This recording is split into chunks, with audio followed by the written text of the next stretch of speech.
ఎలా ఉన్నావు? నువ్వు నిజంగానే క్వశ్చన్ అని అడుగుతున్నావా రాధిక? మళ్ళా సేమ్ రిడిక్యులస్ అట్రాషియస్ క్వశ్చన్ ఇది. ఇంకా మారలేదు కదా నువ్వు. I've missed you. Missed you.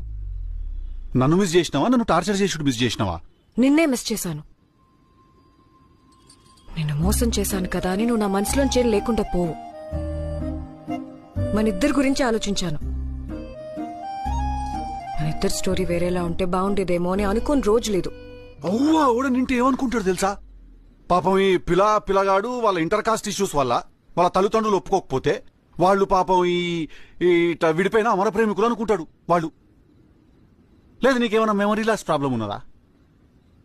మనమేం అనివార్య కారణాల వల్ల విడిపోలేదు మనం. ఓకే, మనం నువ్వు చేసిన అన్యాయం వల్ల విడిపోయినాము. అది గుర్తు పెట్టుకో.